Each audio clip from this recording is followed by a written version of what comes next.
here's what she sees. I'm dressed in black from head to toe. She's quick to assure me that it's not creepy bad guy black. I'm walking through a forest that is poised between autumn and winter. The trees are stripped bare of their leaves, but there isn't any snow on the ground. There is a thick mist that keeps me from being able to see anything except a golden glow of light a few feet in front of me. She says that even though the Lord hasn't been giving me the broad picture yet, He has been leading me step by step, and I am following the lamp unto my feet. She revisits the black outfit and she explains, saying, "The black against the mist, it's you as a contrasting, complementing agent in the world. You're always standing out against the background, but you're made for exactly that purpose, to complement that which is different." That right there is when I started to cry. They're just such redemptive words for such a painful reality. And it goes to show how much crueler we are to ourselves than God is. That the things we say about ourselves to ourselves are much less kind than the things He says we are.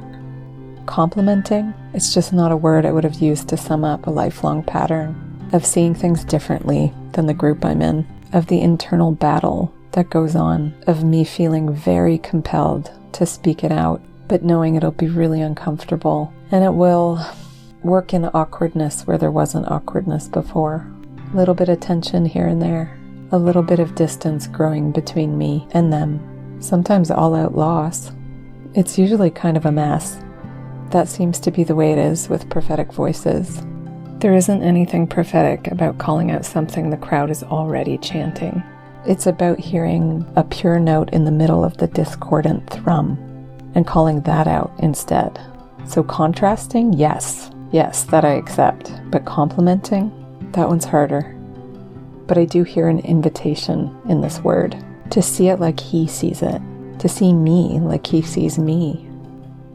The word complement is defined this way. It's something that fills up, completes, or makes better. In the moment, it's really hard to see how my seemingly contrary position on things helps the group I'm in, makes it better. But of course it's true. If you've listened to a good choir with all the parts, then you'll know. And if you have a brood of wildly different kids with different personalities, and the house doesn't feel the same when one of them's away, then you'll know.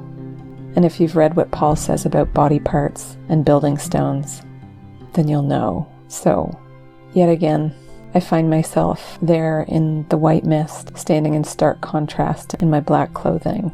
I'm about to contrast really loudly and really jarringly, but I'll keep trying to see it like He does. That somehow my obedience to speak out the contrasting thing, it's making things better.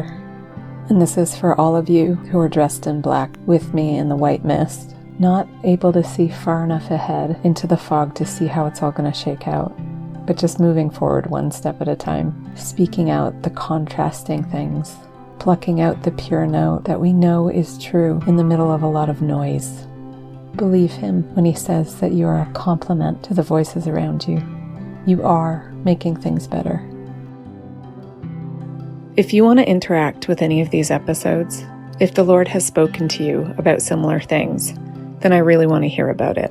This podcast has an Instagram account over at Mildly Prophetic. I'll put that in the show notes. If you hop over there, you can share the things you've seen and heard. You can ask me questions. Basically, you can add your breadcrumbs to mine. And if we gather them all up, then what a feast it'll be.